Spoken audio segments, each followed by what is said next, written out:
From troops and tanks to fighter jets. For 29 months, Syrian President Bashar al-Assad's forces have been ruthlessly battling an anti-government uprising. Bombs and bullets have killed or maimed tens of thousands of Syrians. So why did it take a suspected chemical attack to bring demands for international military intervention? This is Inside Story.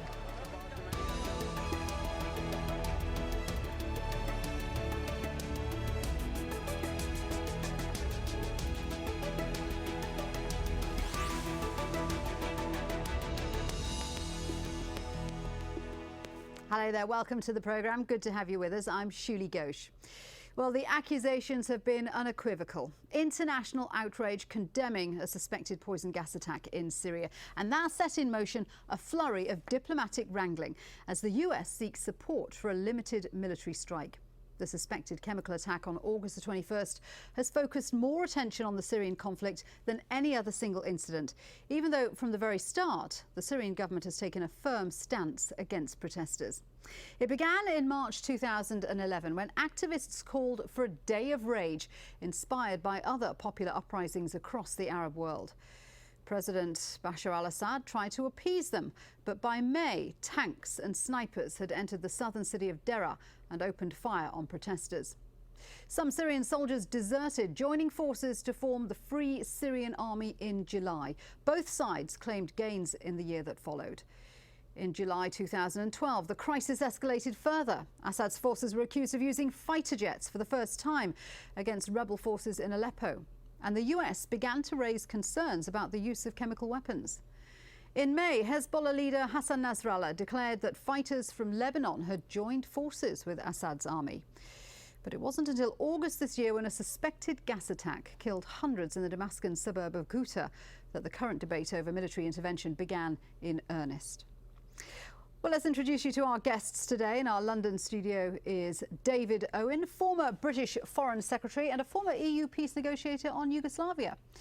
Here in Doha, former US State Department official and retired Brigadier General Mark Kimmitt. Also joining us from London, Justin Crump, an international security and intelligence consultant. Gentlemen, welcome to today's discussion. David Owen, let me start with you. As we've seen, this was an escalation that happened over the space of more than 2 years. We went from protests to open warfare to the alleged use of chemical weapons. Could this disaster have been prevented at any earlier point?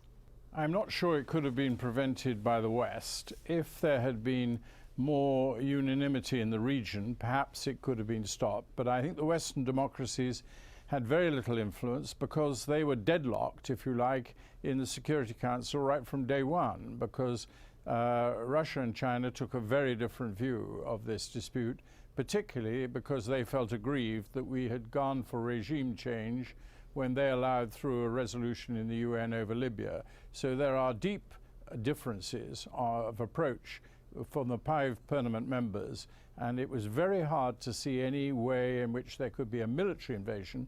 There was hardly a day I didn't look at whether or not there could be a no-fly zone, for example, as over Libya, which I strongly supported. And I never felt that an intervention from America or Britain or France would have been successful in Syria. But we're now at the point where US-led military action is being contemplated. Is President Obama right when he says that a red line has been crossed, that there's no alternative?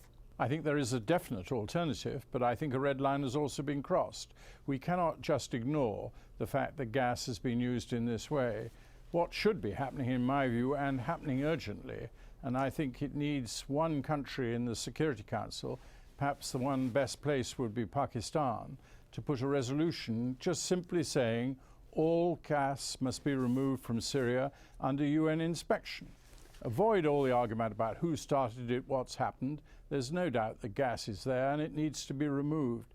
And that simple resolution, if it could only get through, be very difficult to even Russia or China to vote, particularly China. I don't think they would want to vote against it, which makes Pakistan a very good country to put the resolution down and break the deadlock of the Permanent Five on the Security Council. That could avoid the whole war, and in my view, it's a very urgent priority. Let's just have a look at what US Secretary of State John Kerry has been saying. Of course, he's renewed US allegations that Syria's president launched the gas attack against his own people. But speaking in the UK on Monday, he also acknowledged that the conflict did require a political solution.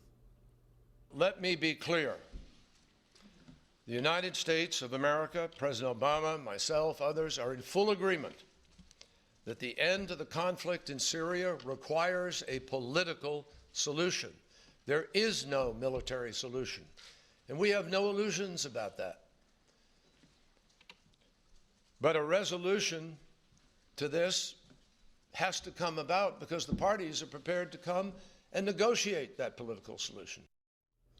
Mark, if I can come to you, he seems to be speaking on two sides of the coin. I mean, he's saying that the US understands that a political solution is needed, but the US also seems to be saying that only a limited military intervention can achieve that.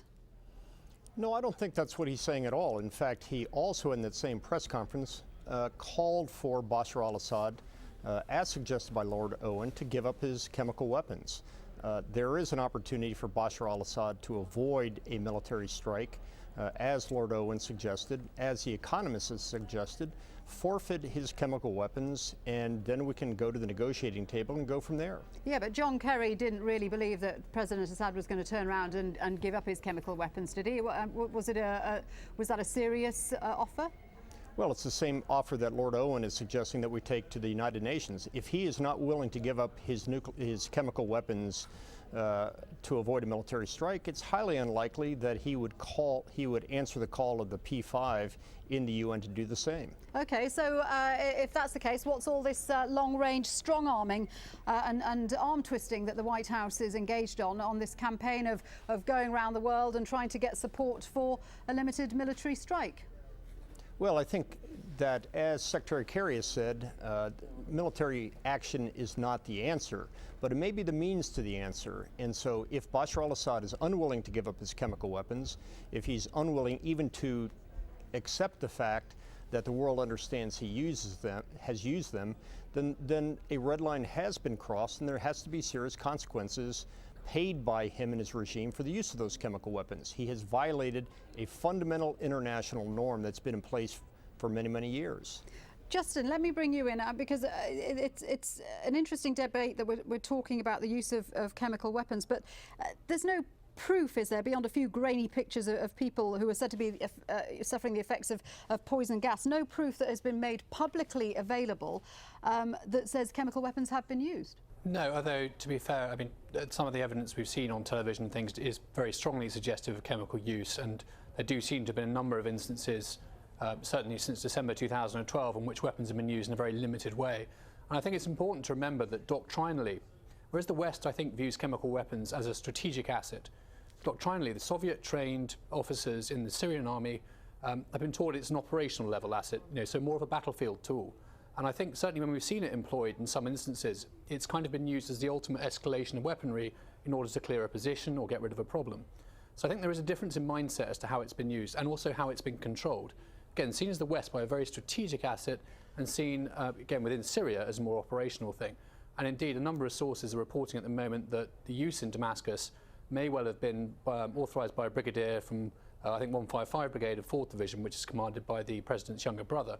I think that emphasises, if true, the differences and problems of command and control that the Syrians have over these sorts of assets. So I think there's a number of problems with the approach of saying, a resolution to give up the chemical weapons. And first of all, that's one of them. They are an operational asset, not a strategic one to quite the same extent. The second big point to me, though, really is the perception that that gives. And if you were to accept the possibility that in any way these were being used strategically by Assad's regime, the point would be to show, ultimately, that he was a strong man. He'd be showing the rebels that he was a strong leader and he was prepared to do whatever it took to clear positions.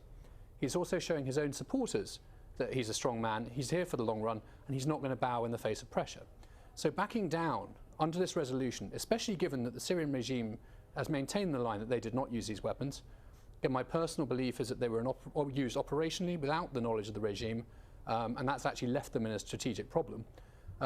To me, though, it is unlikely that they would back down strategically in that way. It sort of affects the Russians as well, who've supported them. And I think that would make it very, very difficult for Syria to accept this, because it would actually fatally undermine Assad's position. Even though I do agree it would get him out of the strategic problem he's currently sitting in. Do you agree with that, David Owen? Well, I think it's absolutely vital that you do this through the UN.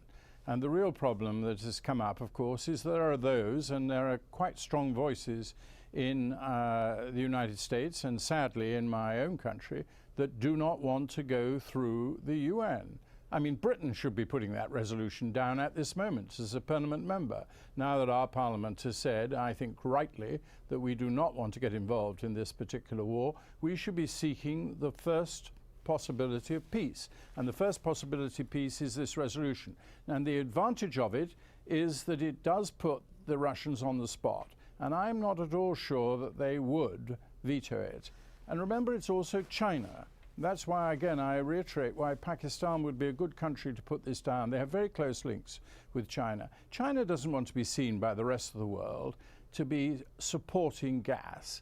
And I think we are not playing our full cards until we go and take this issue to the UN. And the resolution would not be prejudging this argument as to who did or did not fire it. It is possible, I don't believe it happened, but it is possible that some al-Qaeda forces in Syria have picked up sarin gas en route. It's been fairly loosely available in different countries, not least in Iraq, and it's possible. But let's avoid having a great tussle. We've had that on for the last few weeks as to who fired it. Get rid of it. And the only way to get rid of it is UN inspectors, and in this occasion, because you need some military, have the permanent 5 members, and that means Russia and China, as well as Britain, America and France, on the ground as part of the UN team. Normally you have Scandinavian countries or neutral countries, but in this particular case, where you're actually going into armed bases and inspecting to see that they've given up the weapons, I think you need the permanent 5 members on the ground, but not in a fighting capacity, in a peacemaking capacity. Well, let me ask Mark Kimmett. I mean, this idea of going back to the UN Security Council, even if you're talking about a resolution that doesn't apportion blame as to who might have used chemical weapons, hasn't President Obama pretty much given up on that route because of the fact that all past resolutions have been blocked and the UN Security Council has been unable to reach any kind of unity on Syria? No, I think that's exactly right. And would it be that we could go to the UN and expect the UN to treat this situation fairly and responsibly? But in many ways, the reason that Assad has been able to escalate the battle over the past 2 years, as it's gone from a small civil war to a large-scale civil war to now the use of weapons of mass destruction, is because the UN has demonstrated that it is a feckless organization when it comes to resolving the situation in Syria. The Russians claim that the Syrians, their clients, aren't doing anything wrong. The Chinese are saying, we don't want to get involved in the internal affairs of another country. We would all prefer a situation where the UN would be the ultimate arbiter. But I think all of us recognize at this point that would simply be an exercise in futility and possibly send the wrong message to the countries around the world that the United Nations is even a weaker organization than it's already presenting itself to be. I don't think David Owen agrees with that. I can see you shaking your head, David. Do you agree? What do you think about what Mark said? Well, I think to call the UN a feckless organization, I think you Americans need reminded this organization was set up by their greatest president ever, Franklin Roosevelt, and he and President Truman strongly supported this. It has been used on many occasions in ways which have undoubtedly helped the United States. Korea is, of course, one example. There are many others.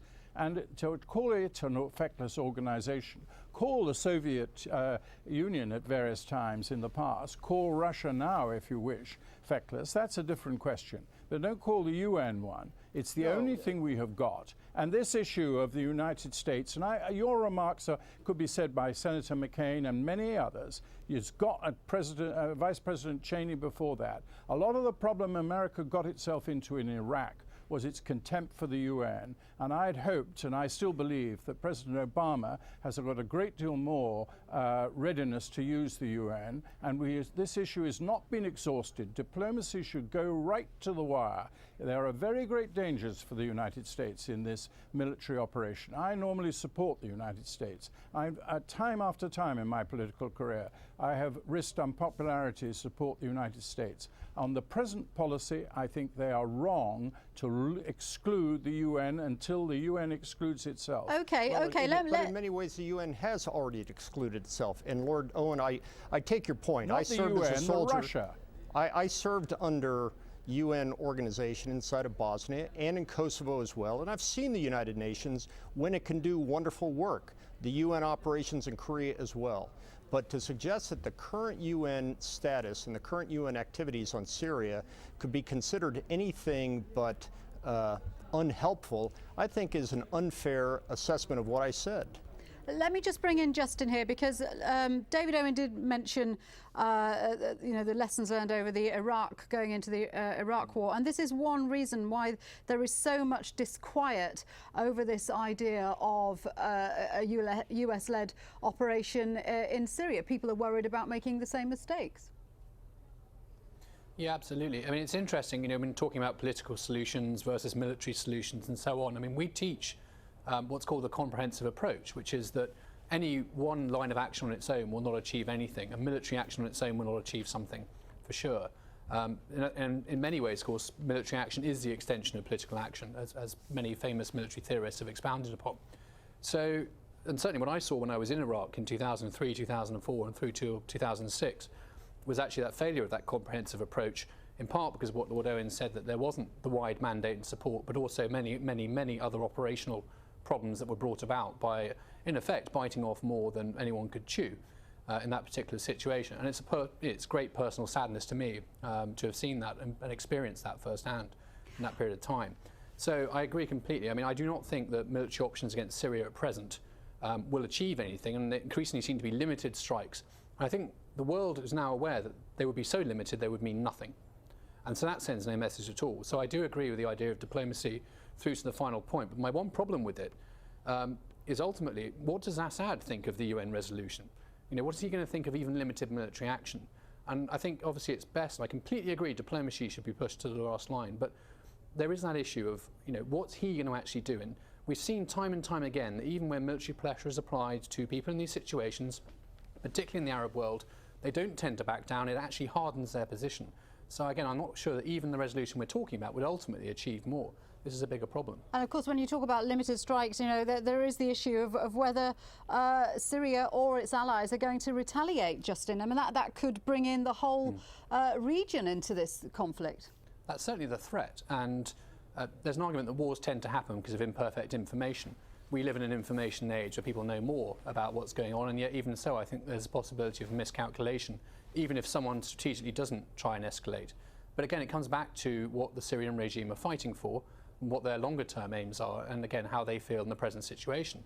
Again, I don't see them rolling over and effectively admitting defeat, even in the face of a UN resolution, because that would actually be a strategic defeat for the regime if it was forced to limit itself. Okay. All right, let's have a look at what Syria and Russia have been saying. Syria's president has been talking on US television, again denying responsibility for August's chemical attack, and Russia's foreign minister told a news conference on Monday that the US should concentrate on peace talks instead of possible military action. Our soldiers in another area were attacked chemically. Our soldiers. They went to the hospital as casualties because of chemical weapons. But in the area where they said the government used chemical weapons, we only had video and we only have pictures and allegations. We're not there. Our forces, our police, our institutions don't exist. How can you talk about what happened if you don't have evidences? We're not like the American administration. We're not social media administration or government. We are the government that deal with reality. More and more responsible political leaders share our views that the military scenario will lead to rampant terrorism both in Syria and in neighboring countries. It will end up in a drastic rise of refugees, which is already taking place after the US statement about their intent to launch a military strike against the Syrian Arab Republic. I remind you that the G8 leaders have agreed that any such reports should be investigated professionally and objectively, and the results presented to the UN Security Council, where responding conclusions will be made. With all the seriousness of today's situation, we and our Syrian partners are still convinced the opportunities for political settlement are still in place. Mark Kimmett, the Syrian foreign minister has said that any attack on Syria would boost al-Qaeda and al-Qaeda affiliated groups. Russia is saying that any such attack would boost terrorism in and around that area. What's the US position on that? Well, the U.S. position is quite clear that the best way to avoid this then is to come to the negotiating table, come to an agreement at the negotiating table, which everybody has, the world has agreed upon, which is there needs to be a post-Assad government in place that is not killing its own people and not a threat to its neighbors. But there is a Geneva II conference being planned. Obviously, there's been problems with that so far. But where does a US-led military strike, even a limited strike, leave the prospect of a Geneva II conference? Well, again, as Secretary Kerry has said, there is no military solution. There's nobody that would prefer to avoid a war than President Obama. I was not a member of his administration. This man does not have the DNA that says let's go to war. I think he'd love to see a political situation if a political situation was attainable, if a political negotiation was attainable.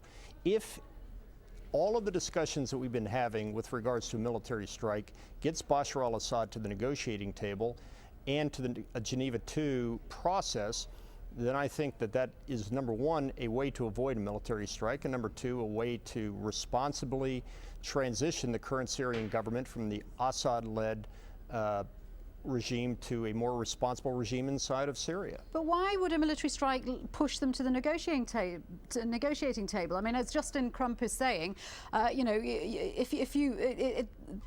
operations like that tend to entrench positions rather than soften them up, and the strike that the US is talking about is so limited that it's not going to achieve anything. So what's the point? Well, first of all, I'm not sure that the strike will be that limited. The fact is that people don't come to the negotiating table when they think they are winning. And Bashar al-Assad believes that he is winning on the tactical battlefield and strategically around the world. He has no incentive to come to the negotiating table. Why should he? He's winning. It is only when there is a threat of losing do people come to the negotiating table. And that's what the United States and its coalition partners are trying to achieve through this entire process. Do you agree with that, David Owen? The threat of a military strike will push them to the negotiating table? I'm not at all sure it will in these circumstances, but I do believe that diplomacy without the threat of force is useless. And I kept arguing that in Bosnia. If we had had the threat of enforcement, we would have had peace in Bosnia 2 years before we got it. And I think it's a tragedy. So I'm not against the threat of force, and I can understand why America and my own country, the UK and France, all were ready to threaten the use of force. I'm not against that. What we have, however, to do is the diplomacy alongside it. And that's what's been totally and absolutely missing. And it comes back, I'm afraid, to this belief that you can bypass the UN. The neocons in the world, and they exist in my country, they're predominantly in the United States, hate the UN for reasons which I cannot quite understand, and they want to bypass it. Now, Russia is clear about this. Putin will not change his mind if we go through this to war without having gone we're coming and to the end of the exhausted all the UN discussion. procedure. Just very quickly, Justin, last word to you. How do you think Russia will react if a military-led operation goes ahead? You know, they've already said they've shipped components of sophisticated air defence systems, components but not the whole system, to the country.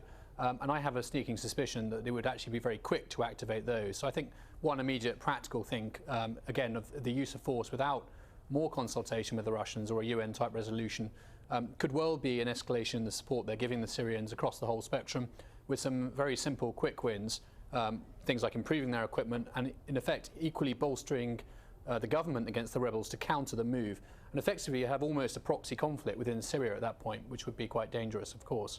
I think there'd be an increasing intention elsewhere. I don't see this sort of spilling over into the disaster, World War scenario that some people want to talk about at the moment. But certainly I think you're going to have that form of conflict inside Syria. I think they'd certainly feel compelled to further prop up the regime, sort of regardless of right or wrong, really, but definitely in preference to Moscow's view of real politics in the region. Interesting stuff, gentlemen. Thank you very much indeed. A big thank you to all our guests today, David Owen, Mark Kimmett and Justin Crump. And if you have any comments, do tweet us at AJ Inside Story. We always like to hear from you. Thanks for watching. I'm Shuli Ghosh. Bye-bye for now.